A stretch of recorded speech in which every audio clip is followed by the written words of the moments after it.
Hello, everybody. Sunday Adelaja here with you this hot summer. I don't know how you people are doing over there, wherever country you are in, but here in Ukraine, it's quite hot. It's almost like we're in Africa. But you know what? This hot weather is going to be highly compensated, well compensated for all of you, all of us, because the story that you are going to be hearing today is such a unique story. Some of you must have heard a little bit about it, but this time they are documented, evidences, and they are, very emotional, in fact, even me, when I was going through the story, I could hardly hold myself together, because this is once in a lifetime kind of story. And, we need, the whole world need to hear about this story so that we will learn. And when I look around me here in Ukraine, I see all kinds of children like this that have been left behind, either to be adopted or to be fostered or totally abandoned by their parents. But most of the children we have here are not totally black, they are half caste. And a lot of them just hate their fathers. They hate the African connection in them because they have been abandoned, they have been made a laughing stock in a different country, in a foreign land, where they are no more respected, where they call them black and they don't really know who they are. They've never seen their parents, and just tragic. A lot of traumas. So I want you two people to go ahead and share this message with as many people as you know that probably grew up without their parents being there, and maybe was still in a foreign country and by even different parents or adopted parents or foster parents. Most of you will know Queen Anastasia. And some of you might be familiar with her story. We have a lot of new people on the platform, so you might not all know her. But she got a very touching story. But this one here, we have a new development. And then we're still going to come back and do another one because so many things that are connected with this story. Well, let me welcome the hero of the day, and it's a miracle that she will be able to tell this story, because in most cases, these kind of children, they never live to tell the story. Even when they are alive, the trauma would have damaged them so much they cannot talk about it. Some of them have been so lost, they cannot just get themselves together to come to this place. So we are witnessing a miracle right here, that it is the very victim that God has preserved to tell her story. Now, who will tell your story better than you? Nobody knows it better than you. And that's what will make this very fascinating today. Queen Anastasia, welcome. Zwoeg, that here. Kings and queens, good evening. Thank you for joining us this evening. My name is Anastasia Macdonald. I have called myself Queen Anastasia because I understand that I'm Daddy G's daughter, and a princess and royalty, and I love to help. So, good evening, everyone. Yeah. Good evening. I think your voice is, I don't know, there's probably a problem with your voice. Is it from your side or from our side? If it's from our side, then I'm supposed to have a problem. My voice is supposed to be a problem too. Do you have anything on? No, I don't have anything. You don't have anything on? Okay. No, nothing.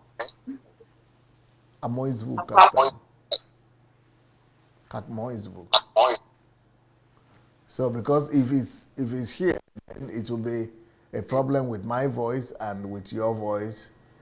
But kak moy zvuk. Huh? Ni to ko golos na ni fanit ni. Okay. Are you sure you put off all the they will normally instruct you to put off some, so that if anybody wants to call you, you have good internet? You always had good internet. I don't know. have my laptop on so I can see the photos that you're going to be showing. It's breaking, breaking. And even I'm hearing my, yeah, just issue so it goes. Sometimes a problem. Yeah, it's the best issue. Swedish. I don't need not touch bit.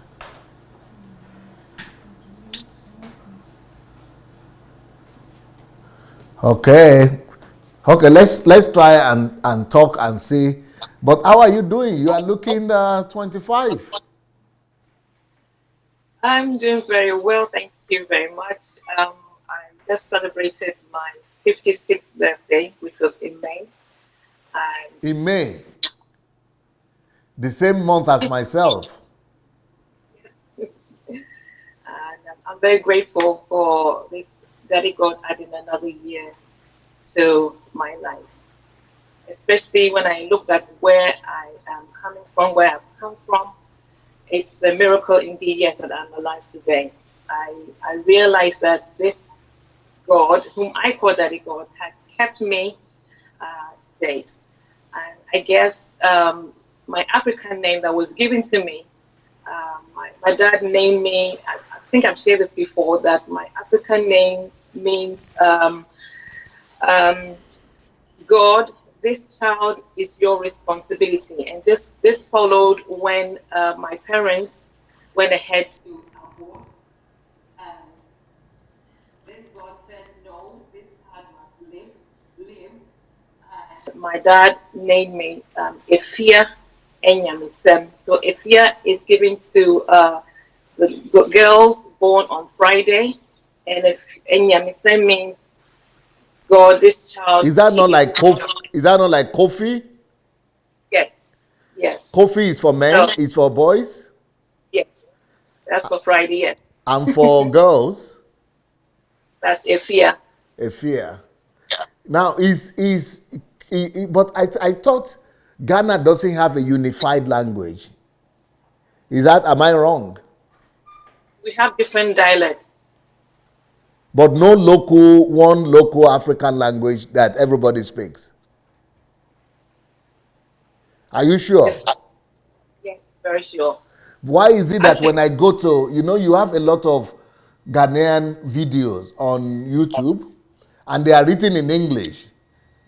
So I always want to find out what is going on in different places. So when I go to Ghanaian YouTube videos that are in English, they start out by saying some words in English, but most of the time they change to a particular language. Almost all of them. Almost all of them.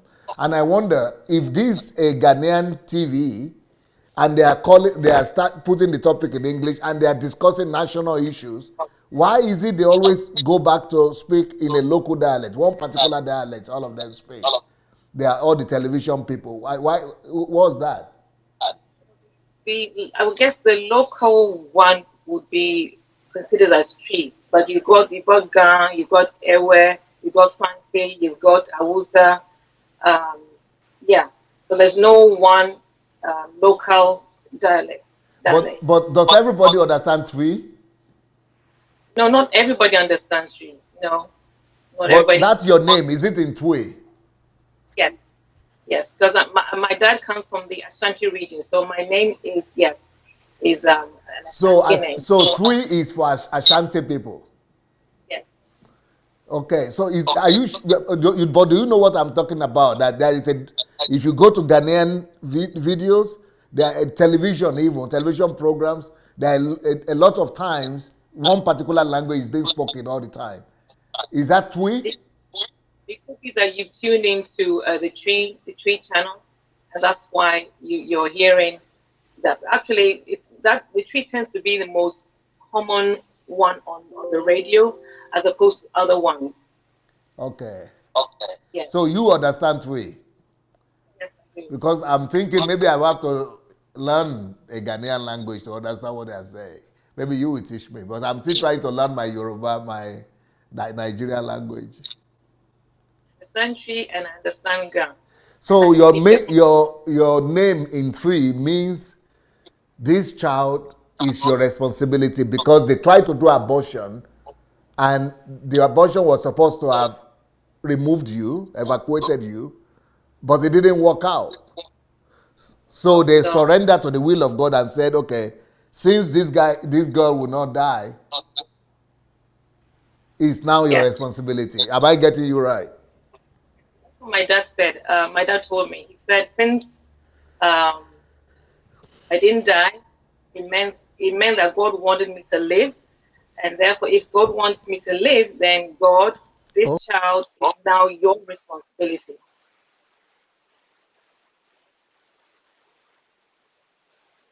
Very Yeah, poignant. but this program today, we call it My Life as a Foster Child with your foster family. Yes. Let our people know where we got this from. Okay. So my parents emigrated to the UK in the early 60s. It wasn't too long afterwards that mom became pregnant with me, which was in 1963. According to my dad, they felt that they just couldn't bring a child into the environment that was very unfavorable at the time, and decided we have to get rid of the baby. So they asked around among the Ghanaian community, and was a doctor was referred to them, and so they went ahead and had the abortion done. I don't know how long afterwards, but obviously I lived, and my parents just couldn't handle the situation and ended up giving me to a foster. Sorry, a foster. And I have a letter here. I went through my archive, and I'm going to read to you a letter that was written by one of the Okay, nannies. when you move closer like this, then your voice is perfect. Okay, all right, I'll stay closer then. Yes. So I'm going to read a letter to you that was written from one of the nannies that was supposed to take me in. This letter was dated 17 September 1960. I'm going to turn it to you and see whether you can see that. So this is the letter. It was dated 63, Yes, 17th of August, right? September. September 63. Wow. This is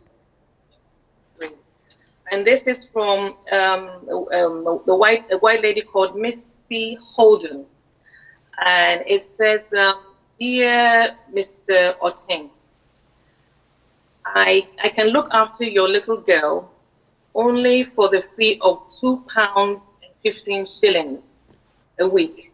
Sorry, I cannot reduce the amount.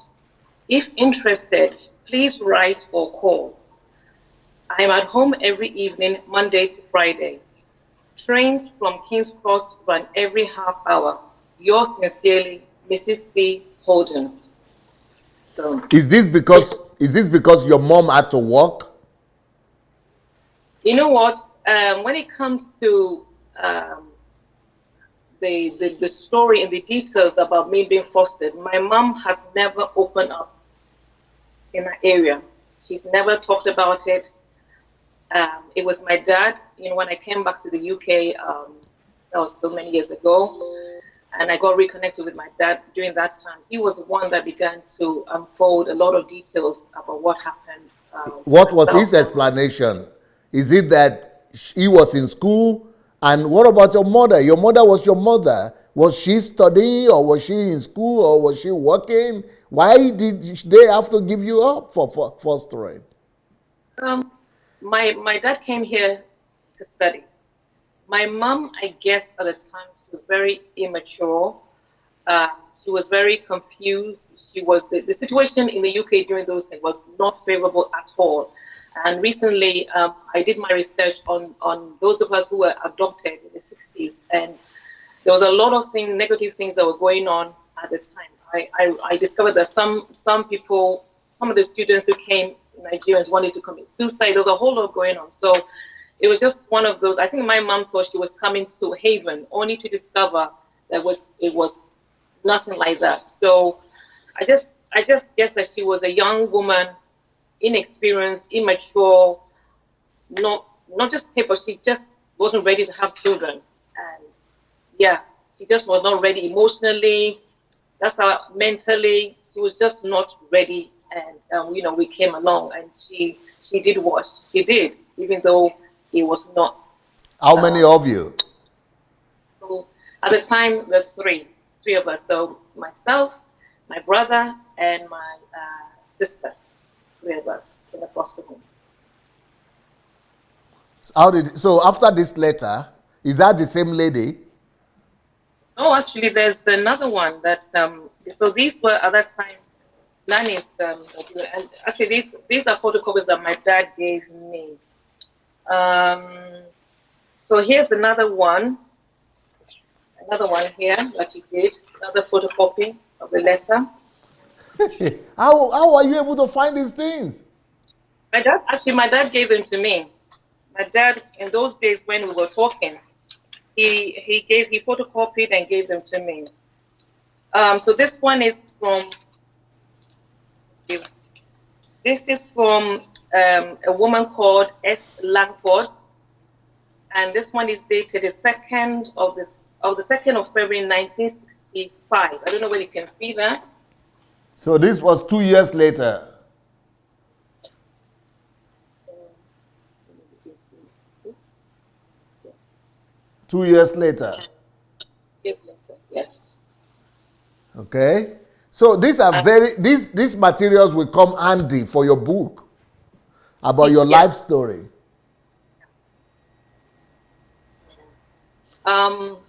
It's been a very, very, very difficult upbringing because, like I said, before I ended up with my foster mother, I was given to different nannies. It's not the nannies that we know today, but in those days they were called nannies. I don't know what age I ended up with my foster mother, but it was I was very, very, very, very young. I think I was under a year at the time. I think so. Ooh, wow. So my foster mother, actually, she was the one that I knew, I recognized as my mom at the time. Whereas my mom, I didn't have any knowledge of her being my mom. I didn't recognize it because she never came to the foster home. It was my dad that would come. I remember my dad coming to visit now and again. So you never really knew your mom. You thought that foster mother was your mom. Yes, she was my mom. And to prove that when we just to fast forward, when we got taken to Ghana, I cried to my real mom that I wanted to go back to my white mom. I wanted to go back to be with my white mother. Yeah, that's how serious the situation was. So my white foster mother, she was my real mother. She was a retired teacher. She was in her 60s, I believe. And so it's not only myself. I think we have a picture somewhere here, right? Yes. Yes? It will be interesting to see her, how she looked. This is the woman right here. That's my foster mother. Yeah, being interviewed by in the news media about fostering at the time. Her name is Miss Christie. So you can see that she was very, not a young person. But the house and the environment, is that the house you people lived in? I think if you look at other, this one doesn't really show it, but it was not like a modern house. Yeah, that's what I'm surprised, that it's not a modern house. It's almost looking like a house in Africa. It was not, it wasn't about that. She had a donkey, she had a caravan. I can't remember how many bedrooms it was, but it was a 4-bedroom house. And it's written here, a foster mother to 11 children. Yes. Out of those 11 children, so 3 of us are Ghanaians and the rest are Nigerian children. Who? Yes. And out of those, these 2, I remember their names. The Nigerian children were Edith and Arthur. Idris? Edith and Arthur. Edith and Asa? Arthur. Arthur. Edith and Arthur. Are they 2 boys? They were siblings. Okay. So the girl girl. So Girl brother. is Idris is the girl, and Arthur is the boy. Yes. So But that's you never got to know what happened to their destiny. no, don't know anything, nothing. Up to You know, now, 50 years later, no yes, I've been information. praying information. I want to meet. I want to meet them. I want to. I want to be reconnected with every one of them. I want to be reconnected and find out, what is going on. What area of England was this? This was in a place called Lincoln. So Stetton by Stowe, Lincoln. Stetton by Stowe, Lincoln.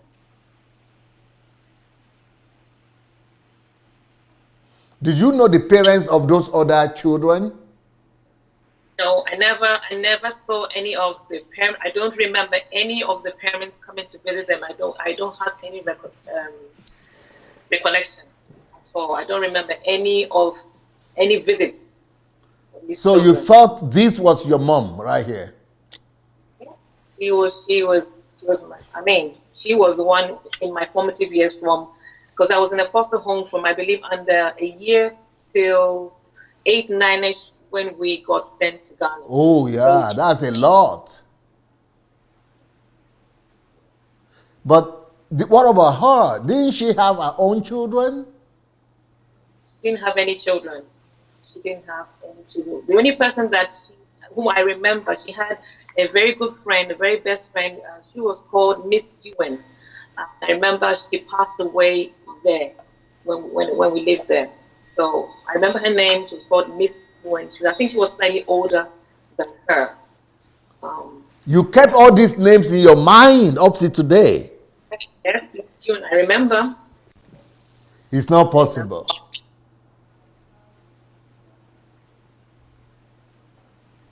I remember that, my head teacher's name at my primary school, he was called Mr. Governor. So, for those parents who believe that their children don't see what their parents are doing, that is a misconcept, because things register in a child's mind, but they may not be able to express it, but a lot goes on that does register and does stay within the mind. Yeah. Let's continue with your story. Yes, so we've met your foster mother here. So she's my mother, and she has a lot of cats which I created. She has a donkey, she has a caravan. She was quite strict, actually. She was Catholic. So she practiced, she was a Catholic. She was also a kind person at times, but when I look back, she was very strict. And the reason why I say this is I remember vividly. There was an occasion where I don't know what my brother did, but she put my brother on her lap, took a toilet brush and crushed my brother's bottom, and it began to bleed. You see, I remember this. Nobody can tell me, didn't it? Nobody can tell me that this did not happen. Beat his bum with a toilet brush. Little drops of blood. I think I've mentioned this before. Tiny drops of blood started coming out of his bum. So, I mean, look at this. He's looking after 11 black children. So you and I are parents. Even one child is a lot. Not to talk of black children, parents. So she actually undressed the boy before beating him. Yes. Put him on her lap, and we call it thrashing. The English word is thrashing. Thrash his bottom with a toilet brush. And tiny, you know how the toilet brush is bristles. So tiny drops of blood started coming out of his bum. And nobody can take that away from me, because that is something I remember very vividly. So that was another side. Is there a picture of your brother here? If you go through the pictures, if you put them in, I can show you. I think the very first one I sent. Package photography, brata. Pair photo.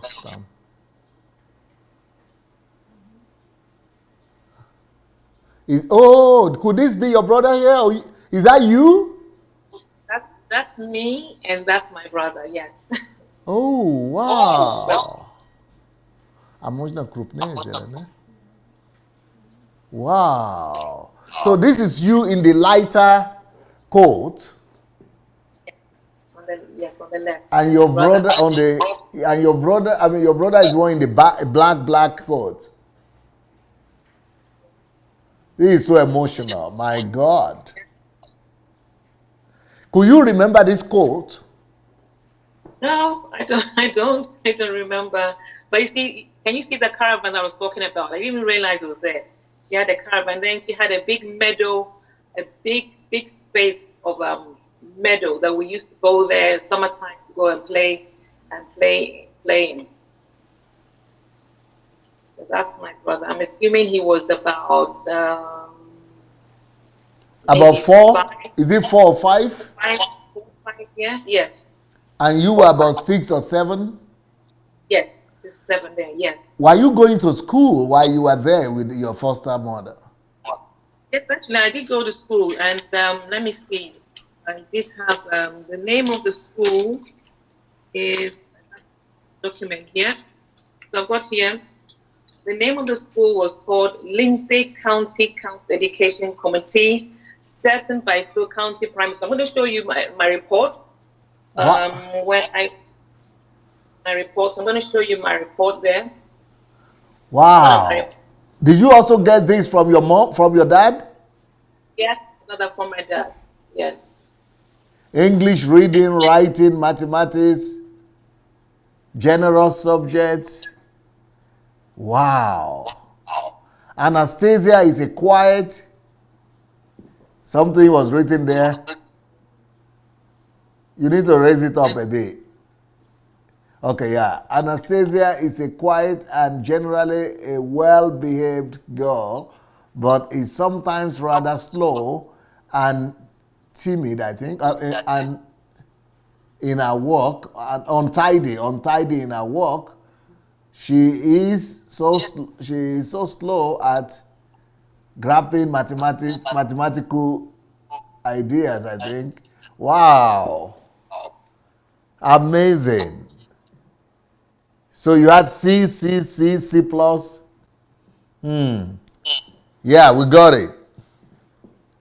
Wow. This was when, what age were you here? This is 1971. So you were living in that house till from 1965 to 1971. Yes. Yes, I'm going to show you my school picture with my brother. Ooh. This is me. Okay. This was the school picture, right? Yeah. But you were not in the same class though. No. How come the pictures were taken together? Normally the pictures will be taken with people in your class. Yeah, I think this was maybe a school photo shoot, so they got me because brother and this thing. So you see my hair, because this lady didn't know how to do African hair. She doesn't know how to take care of the African hair for girls. He just left it. He just like a natural, he just grow it by itself. To just brush it like and my Just dad brush it like, yeah. when he would come and see me, especially my hair, he'll be so upset. So he could just come and cut all, he just remove all, shave it all off. Who did that? Your dad will come, and when he comes to visit, he will just shave everything off. Because he knew that is not the way, that is not the way it's supposed to be looking. He'll be so upset and so heartbroken at the state of us. And yeah, just get rid of all the hair. Yeah. And it's like your dad has never been back in Ghana since then, has he? Well, I know that recently, well, for the past 10 years, he's been going more often now because he's in his 70s now and he's preparing for retirement. So he's putting stuff up, to go back and retire. He wants to move back to Ghana for good? Yes. After living in Europe for 50 years? Yes. Yeah. Actually, almost 60 years. Wow. What a moving. But why is it that only you and your brother we see? We don't see your sister. He's there. If you put on the photo, see, The she's pictures. there.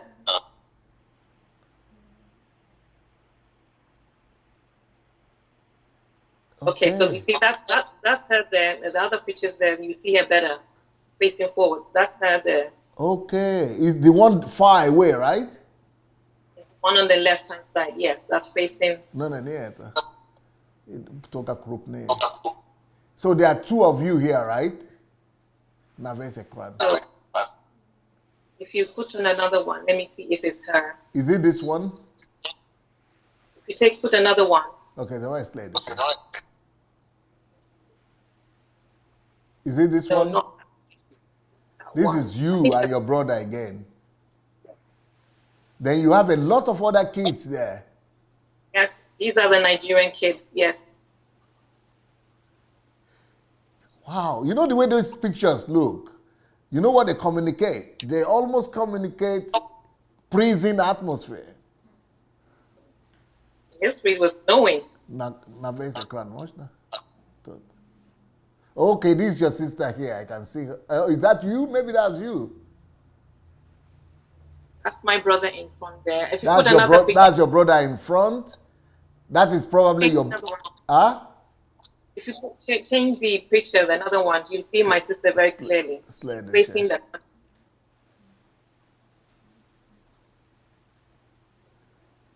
Is your photo, yes? Oh, I can see the donkey there. Yes. Yes. So you people are playing with the donkey. Okay, maybe this one? You don't see it. The later ones that I sent, she's facing the camera. She's standing by herself actually. By herself, alone. Yes, alone. Facilitative photograph. Anadna Dewosh Kadna Gavaris Malinka Dewosh Kadna Sama. What is the lady riding here? She's riding the cart. Yes, so yes, he's riding. I can see the dog. Okay, this is your sister here now. Yes, I think she's about between 2 and 3. My God. It's also painful to look at. Oh, yes, it is. Dr. Stein, when I looked at the photos, I was looking at myself and my siblings, and I was telling myself, you know what is ahead of you. You know all the trauma, all the pains, all the mistakes, all the struggles that you're going to go through. That's what I was when I looked at. Now you know what's about your life, how it's going to be messed up. And I felt very sorry for my sister and my brother. It's not easy.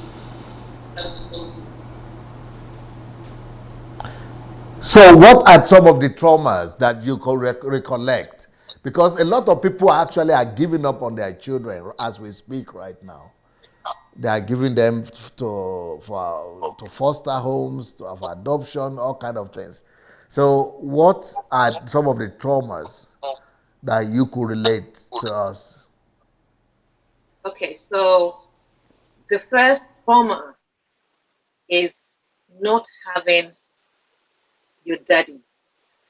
I remember time and time again as a child longing and waiting to see my daddy. In my eyes, my daddy was my hero. I don't know why, but he was my hero. And I would always be looking out the window, waiting, longing, yearning for when I would see him. And it wasn't that often. And then we got sent to Ghana. That made it worse. And especially, I've said this before, in secondary school. Secondary school, the boarding school was the most traumatic period because in secondary school, Ghana, you're just down in the woods, very far away from home. And yes, my schoolmates had different, they had different class nutrition, but there was no nutrition. So a lot of pain. I grew up with a lot of low studies before, low self-confidence. I didn't like myself. I thought that I was rubbish. I thought I was difficult. I felt that I was young, wanted. All those you think of, all those were all the things that played out in my mind, in my emotions, and in my heart. It's the most painful thing you can go, especially with so it's one thing to be in a foster home and not see your parents, and then it's another thing, to go to be sent to Ghana, and then you're totally separated from your dad. You don't hear from him for so many years. I mean, I didn't hear from him. It was one day, out of frustration in secondary school, that was gonna have. Queen Anastasia, do you have a headphone and a mic? No, I'm aside from my mic. Because maybe we'll try that and see if that will make it a bit better. If we can. Oh, I see a microphone there with you in your room there. But Okay, I'm not sure that's good. Yeah. Let's try this one. I don't know. So you need to plug it to your computer and let's see if it's going to be better. I've never done this before, so You don't know where to plug it? no, it's not. It's not gonna fit. It doesn't fit. Okay. What about the microphone I'm looking at your back there? I've Speaker. never Those used are it. speakers, isn't it? Never used it before. Because this, what you are talking about, is so important. I don't want people to miss out on them. These are such a touching story, very, very important narrations that it's okay if you don't worry, we'll just continue the way we are. But unless the voice is not as, I'm used to you having a perfect, today the studio is perfect, but I don't know what's wrong with the volume. It's like with the, yeah. Okay. I heard that it's okay for the people listening. So let's go ahead. I just don't wonder why it's not going. So can you separate? I want us to separate the two. The trauma of growing up in a foster home in England, and then the trauma of being abandoned, just being thrown away to Africa, being actually just being, abandoned in Africa. So those are two stages. Can you go from this one here in England first, then the ones in Africa? So, like I said, for us to do with England, the trauma was not having my dad. Like I said, I don't know why, but I saw and viewed him as my hero. I don't know how that was planted in my psyche, and so I only saw him very rarely. Very rarely. I mean, he was a student, so he said to us, or said to me, that it cost a lot for him to come from London to where we were, being fostered in a foster home. So he came far and few between. So that was a lot. And then apart from that, school, I got bullied. I got bullied a lot by the white kids. So that alone, that also was trauma. I remember they used to call me monkey, and they would look behind me they always be looking behind me for a tail. They actually believed that I had a tail. So that was trauma in itself. I remember being, like I said, I've been. And I'm seeing this picture with this woman all by herself. Yes. 11 children. 11 children. And she didn't have any help. She didn't have any help.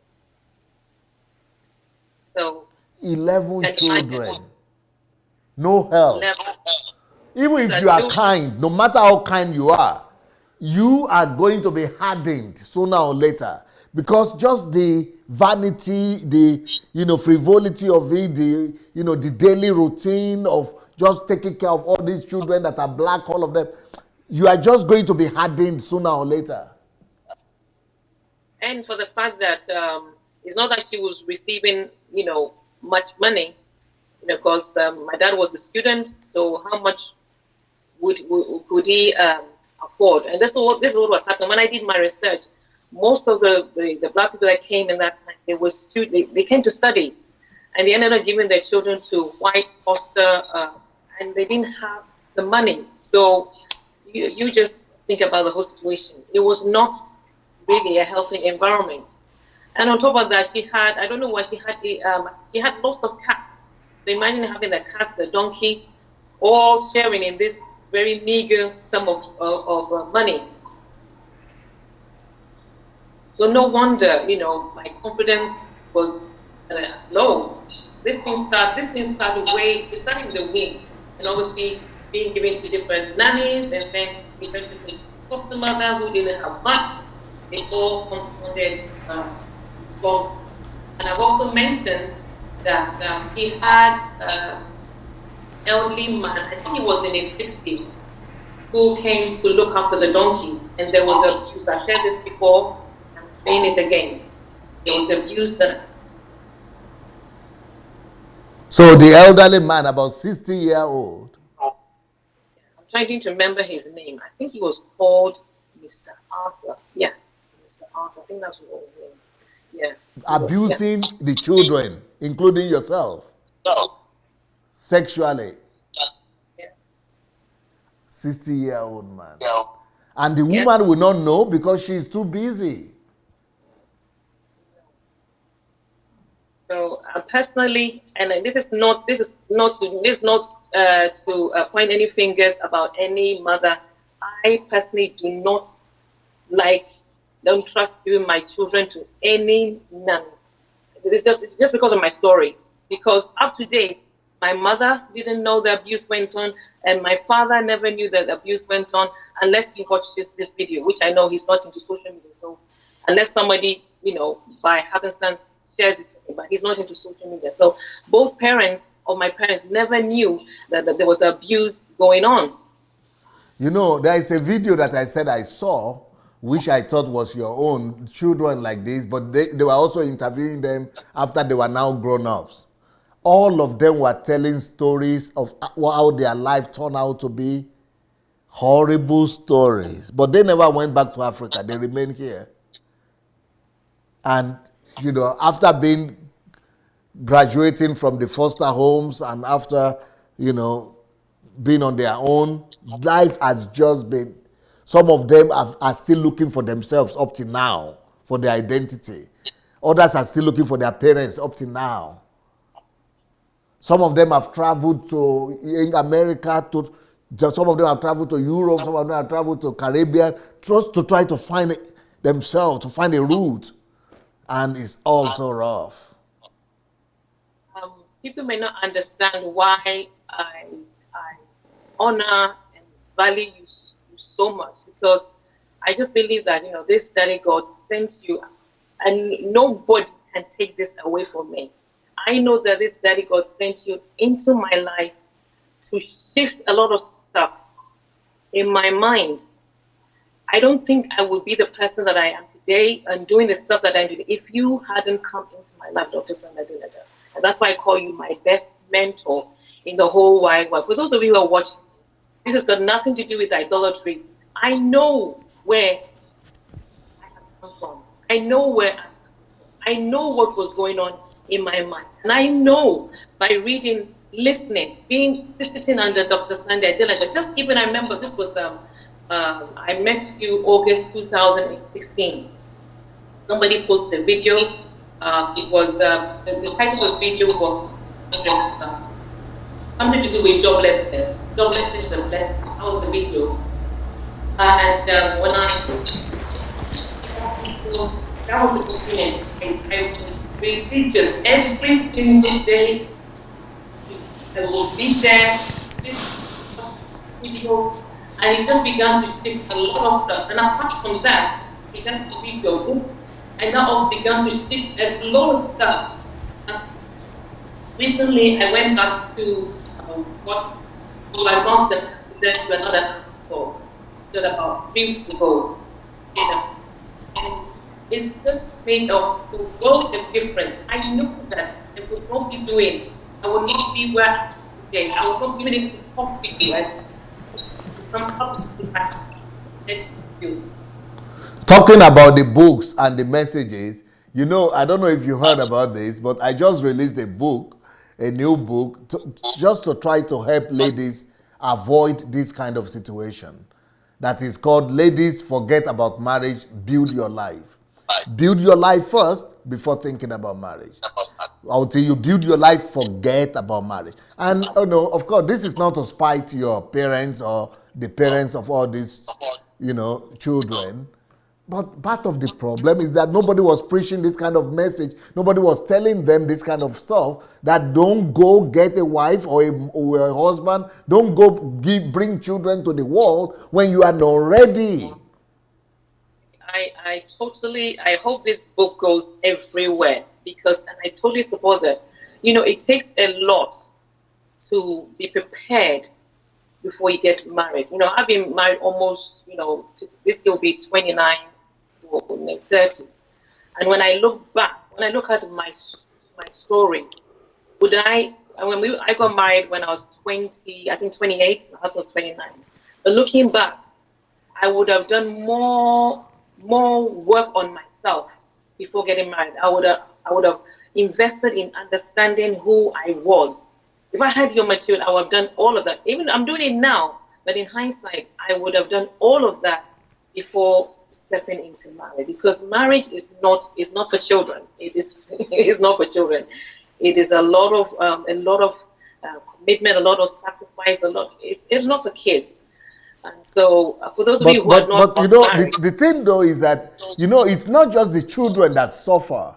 Like in this case, we are seeing the suffering of the children, like yourself. But at that time, I'm sure your mother was suffering as well. Maybe your daddy was suffering too. Yes, the times when I used to have conversations with my dad.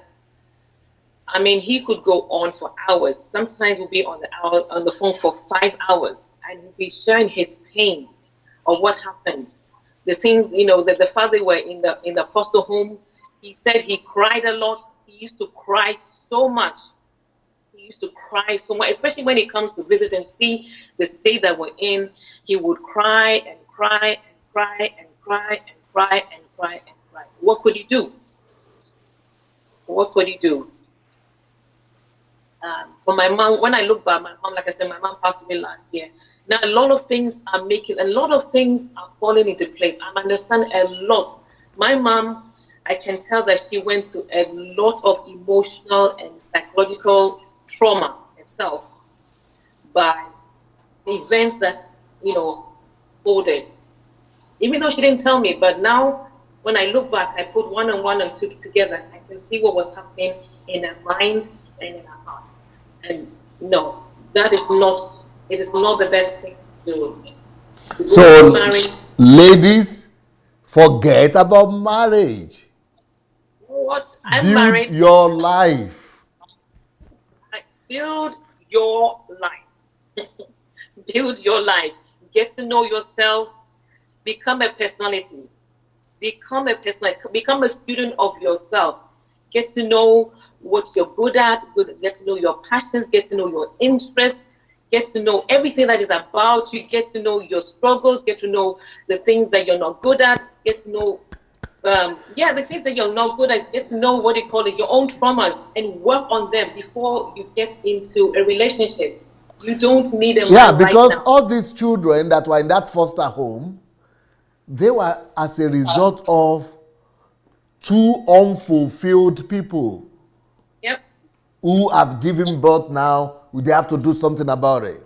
So it's like, damaged people themselves and now bringing birth, giving birth to children, that their damages and traumas are damaging as well. And this, like I said, in the 60s, this happened a lot. We do research a lot, especially Nigerians.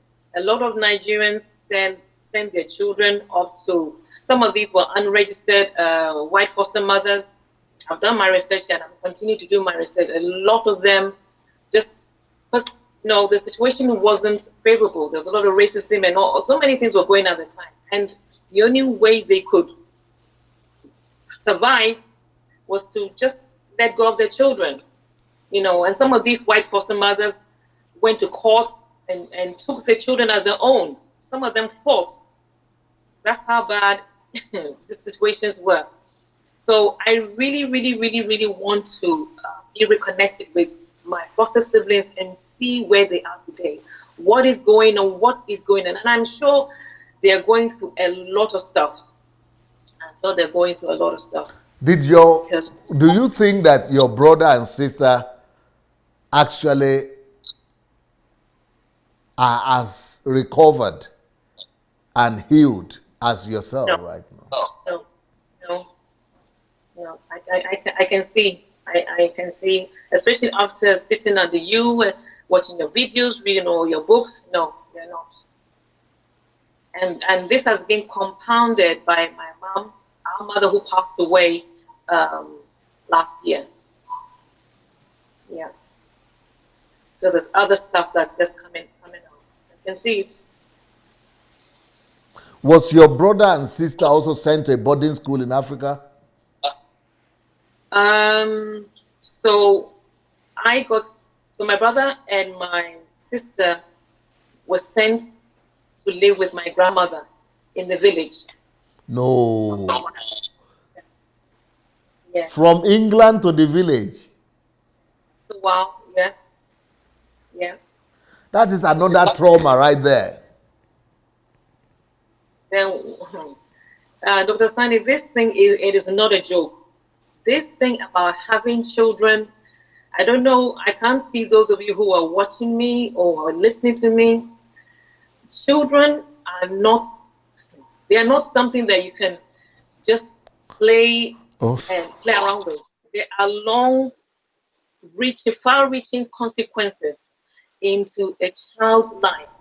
And it takes a lot. I'm still in a healing process. And I'm only where I am today, like I said before, is because of Dr. Sandra Delaja, his books I've been reading, and other stuff that I am religiously and aggressively working on myself every single day. It's not easy.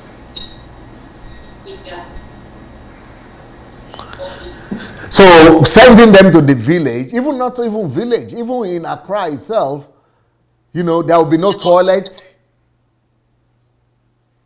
Talked about that before. I've talked about the shock of no toilet, no bathroom. What you are used to in England, no light. Dirt road. That alone is another set of traumas, another whole set of traumas. And then also being perceived as not black. So you're here in the UK, you're not seen as one of them. You're not white.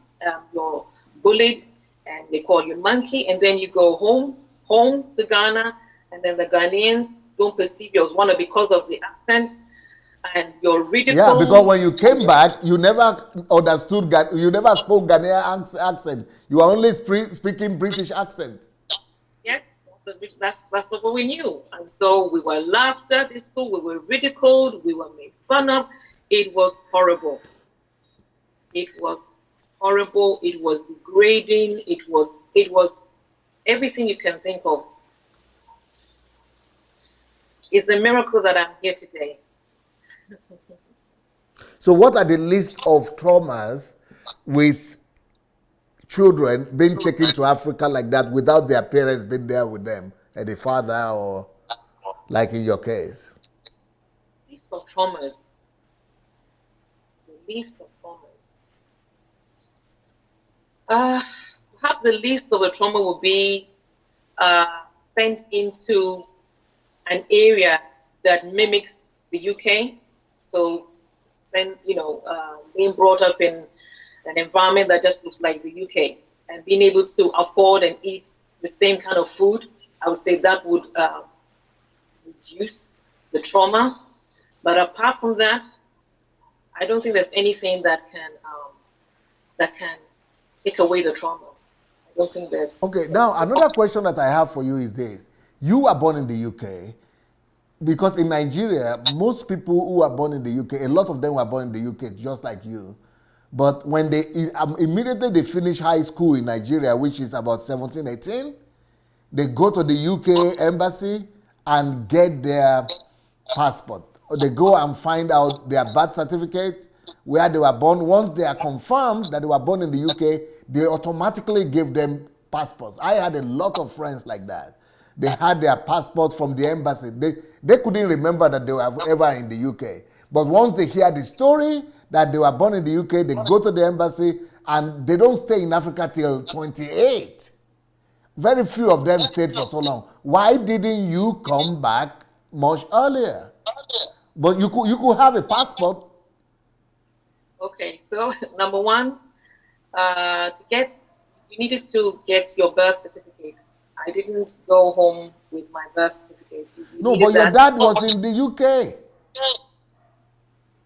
Remember, Dad, there was no communication all the time we were in Ghana. He just became quiet. He became silent. That was it. We were just abandoned. That's what I'm saying. No, even till when you were 18? But remember, I said that there was one day my mom managed to locate his address. I was in secondary school. I think I was in probably Form 3 at the time. And that's when I sent a very heartfelt, frustrated, I wrote, during those days, it was air letter. Remember the blue one? I wrote him, I don't have it here. I don't have it here. But I sent him, because he gave it to me. I sent him that letter, and that was the only time he replied.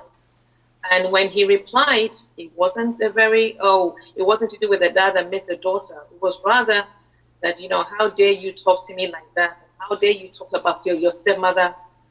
That was the only point at the time. So we didn't have our birth certificates, and we needed to have that. And actually, there's a testimony behind how we were eventually able to get our birth certificates.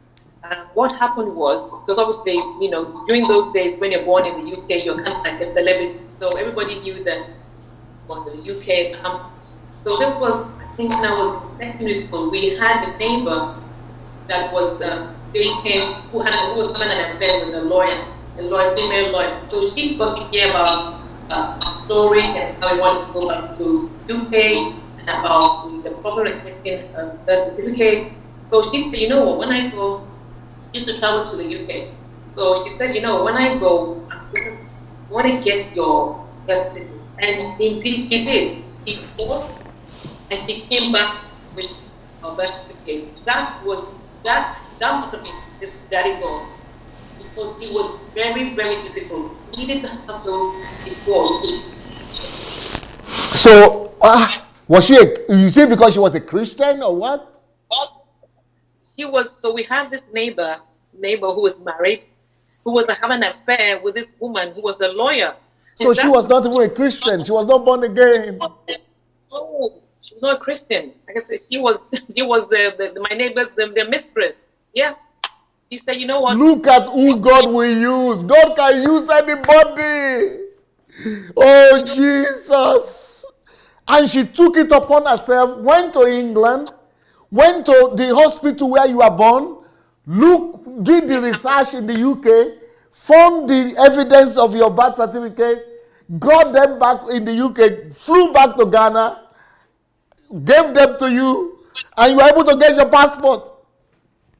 To begin to process. It was a long, dear, so you don't know, we had tried everything. My mom had tried everything. Jesus! Look, somebody who was having an affair with a woman. I remember she was a lawyer. She said, you know what, when I go to London, I am going to work and I'm going to get you your birth certificate. And it's the same one I have. My birth certificate is the same one that she brought from England was in Ghana. Yeah. But So how did she must have really gone out of her way. yes, yes, she's a lawyer, and she must have known. Spend time, do research. You know how many Christians will do that? How many Christians will do that? And we are going to say she's a sinner, but Yep. what sinner are we when we will not even have that kind of empathy? She said, no, when I go, I'm going to make sure that I get. And even that time, we didn't even believe it was going to happen because we had been through so much.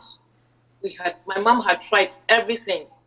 Remember, you've got to remember those days. We're not talking about today where you have internet, you have all these connections and all, you could just send an email. We're talking about the 70s.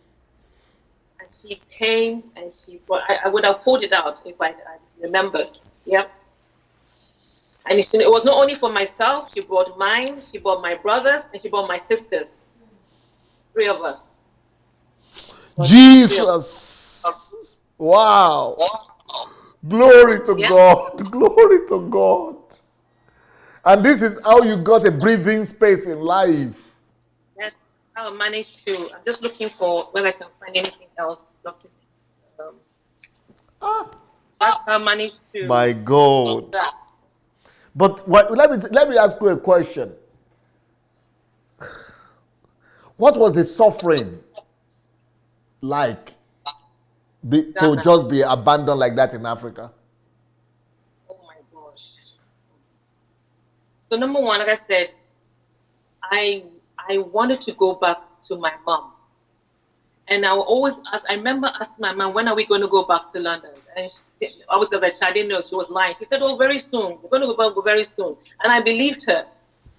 As a child, I believed that it was going to happen. And in fact, I remember writing a letter to my foster mother, telling her I wanted to come back. And she replied, I don't have the letter, obviously, it's a long time ago.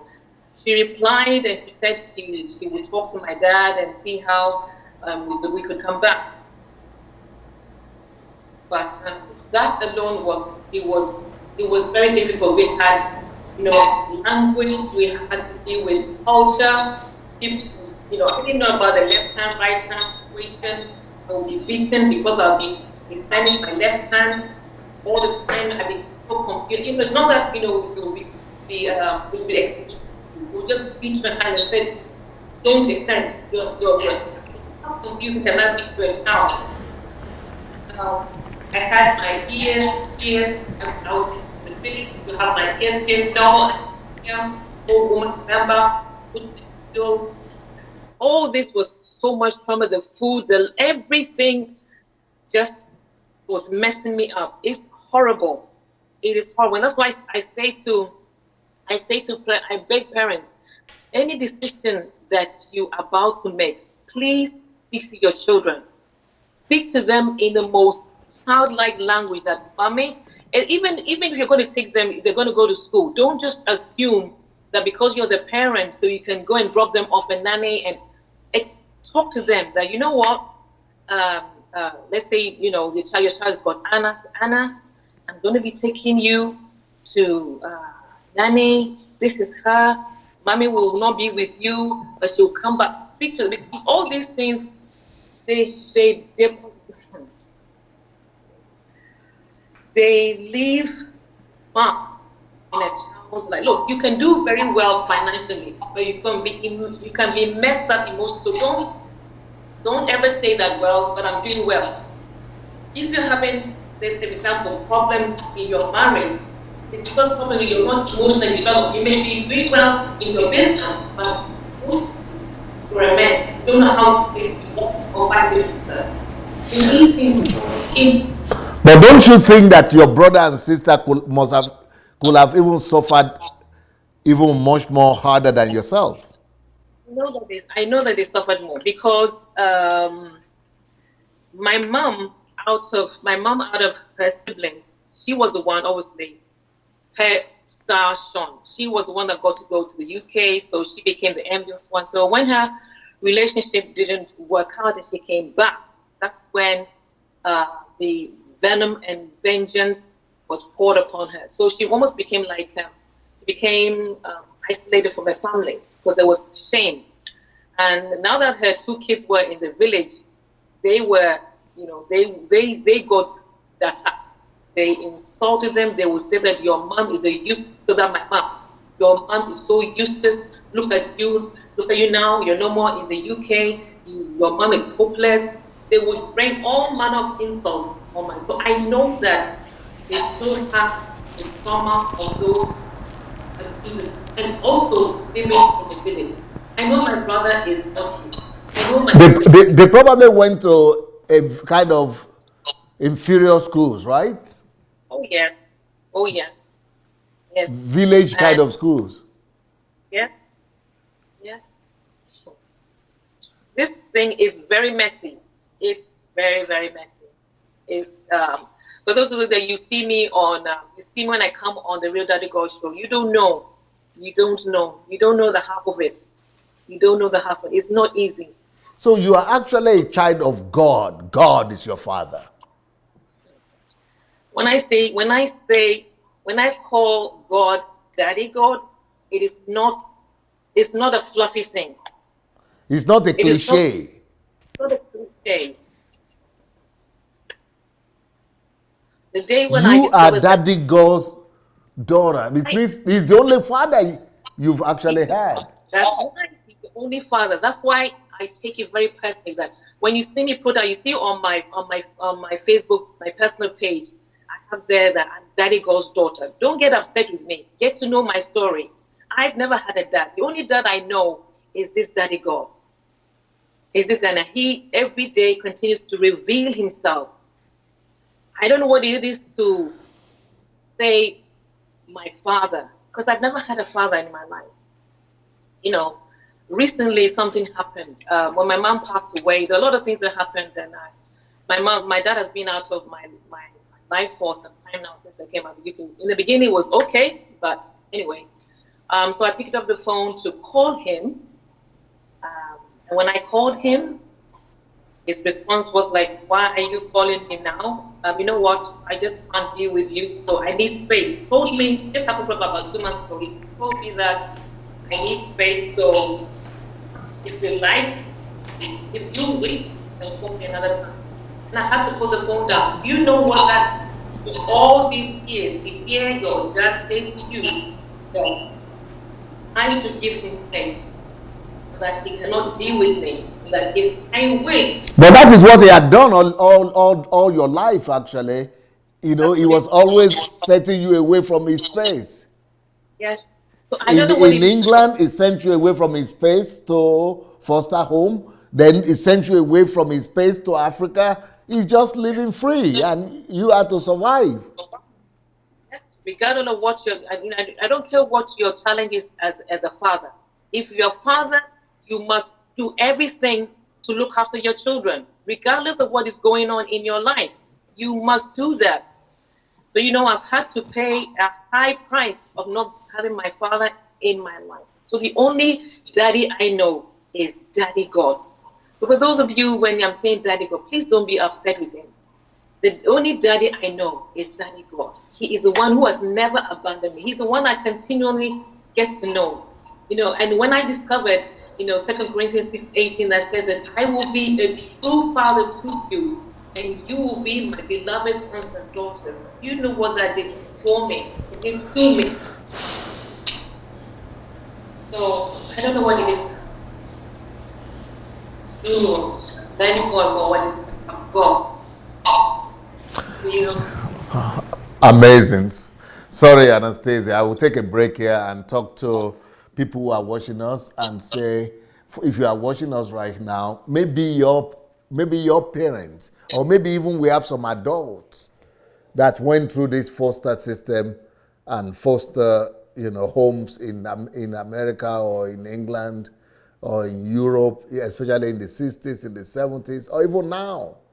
Or maybe somebody who was born in the UK like that, and they had to send them back to Africa. Or, even right now, maybe in the UK, they are there, but they are still looking, still living like foster children and like abandoned children. I would like us to hear from all of you who are watching us today. What do you think about this story? What do you think about this testimony? What is happening to you emotionally? Looking at those pictures,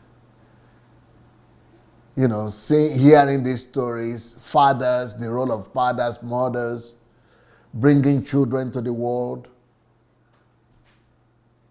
Please, if you want to call, just send us a message on our Facebook Messenger. Just send us a text, SMS message that you would like to contribute, or you like to call, or you like to say something. Just go to Facebook Messenger, look for Move Agents. Move Agents. When you get to Move Agents, then just go ahead and write us and say, yeah, you like to call, you like to contribute, or you like to say something. So go to Move Agents Matic on Facebook Messenger and just say you would like to call. It will be interesting to hear your story too. I'm sure this is very emotional. It's not an easy thing to do.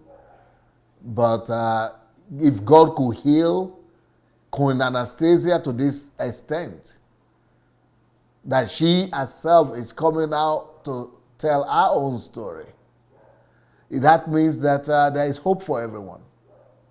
That means that not all is lost eventually, that there is healing. And like she said, God actually brought me across her path, and that those messages that she's been listening to, and some of you are just joining who only come to watch the live broadcast, please go ahead and listen to my old messages when I used to come out 2 times a day. A lot of people say Pastor Sunday was so much on fire that I'm not the same anymore. And I said I decided to take it easy like this, intentionally. But those messages, people say they was really so much loaded, and they were a source of healing to a lot of people. And that's what Queen Anastasia just testified to. So please go look for those series and go get the books. And even if you are having your children in your home, these kind of books will help you, like how to create core values in a child. And then the second book that is there that I've written about children is how to become the best friend of how to build friendly relationship with your child. How to build friendly relationship with your child. This is another book that I've written, and because this is what we are talking about. I know what Queen Anastasia is talking about. When you didn't grow up with your mother, like me, I never got to know my mom till about preteen, like 12 or something, maybe 9, 10, 12. But when I got to know her, I never could connect like I was connected with my grandmother. My grandmother was the one I knew from when I was a child, and she was my mother. But my real mom, even though I knew in my head later on that she was my mom, but no emotional connection. So I know what she's talking about. And you could be living in the same house with your children and still not have that emotional connection.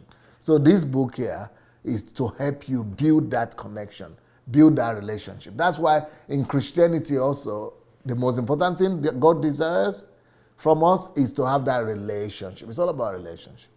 So, if you don't have relationship with your parents and with God, you will not understand what relationship means. But the only thing God desires really is relationship.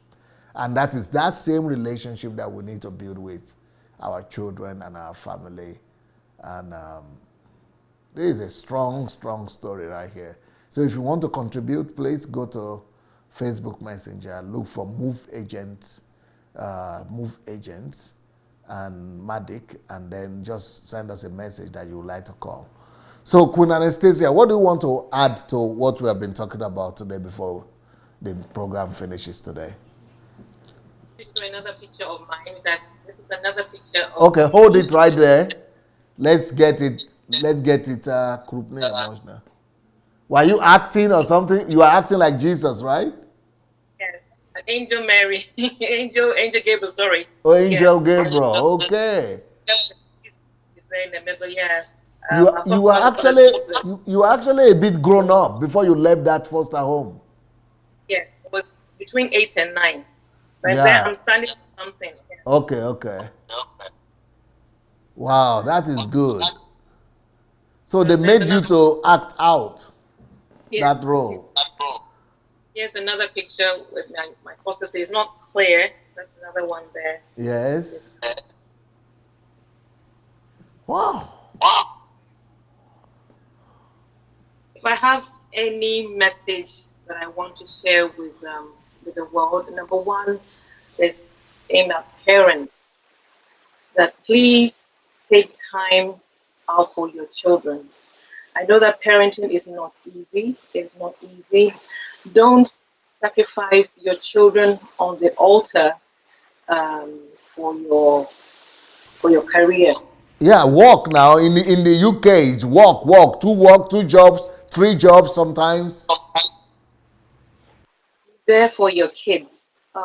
Don't use this, if I can put this African mentality to relate with your children. Learn to learn to listen to them. Learn to talk to them on their level. Don't be shouting at them all the time. Don't don't use religion to raise your children. That's one another thing. Don't use their religion, like taking them to church long hours and saying, using the word of God to bash them, all that kind of thing. It just destroys and messes up your psyche. All I can say is read, like I said, read Dr. Sandy Adelaja's books. It will save you a whole lot of trouble. You know, you'll end up with hopefully well-rounded children. I can almost guarantee you 90, I won't say 100%, but 99. If you read Dr. Sunday Dedega's his books, and especially the videos on family, that is enough. I've been speaking to my children to go through all the family series so that they prepare for their marriage. So just really want to strongly encourage you, for those of who are not married and those who are yet to marry, please read and go through all Dr. Sandra Delia's resources. It will save you a whole lot in the long run. So that's what I want to encourage you. Secondly, I want to encourage you to develop this strong, intimate relationship with Daddy God. And like I've said before, you don't have to call him Daddy God. You can call him whatever name that you feel comfortable and intimate with him. But you know what? The Bible does tell us that he sent his spirit into us where we cry, Abba, Father. And in modern English, that is Daddy, Daddy, and hence Daddy God. So I want to encourage you with your walk with Daddy that you grow stronger, intimate, and you enjoy more and more of this relationship with Daddy God, as I am learning to grow and enjoy with him too. Thank you so very much. You know, this is such an emotional program that, and even some people are so ashamed of talking about this still. A lot of people have not been healed, and a lot of people are hiding it. A lot of people will never let anybody know that they were adopted, they were fostered, or they were, in children home. They don't want people to know. They're hiding it. And because of shame is following them still. Talk less of the parents. It's a very, for you to have the testimony of what God has done for you is just, only Daddy God, only Daddy God. And so, because this is so emotional, I would like us to come back, if you don't mind. When you find the video, let's try to look for the videos. When we find the videos, I would really like us to do another program, but with the videos, and then comment on everything going on there. And this will live forever. Just like we are finding the videos now, these videos also will live forever. And they will be out there to be a lesson to the generations to come, how we should not treat ourselves, talk less of our children. Thank you so much, Queen Anastasia. Have a wonderful day. Your body. Thank you. That's it. This is such a story with the Queen Anastasia. This is such a story. But I also want to say today is my last day of doing the program, Understanding Service and Stewardship. Today is going to be my last day. This is the last day of the program, so it's the last last message in that series. And I'm going to take a break. Like I said, I will not be coming up at 9 o'clock for some time, maybe for a month or two, until people are settled. Because the next topic I'll be coming up with, I really want people to come back ready and prepared. But I'll be coming back for this program, interviews. Then let people be going to look and to watch the previous programs that I've done, or the series over there, 7,000 messages. Go and be watching those ones meanwhile, while we take a few months of break for the second program. But I'll be back in the next 30 minutes to continue the last series on stewardship, service and stewardship. But thank you so much for your time. We'll see you soon. Peace.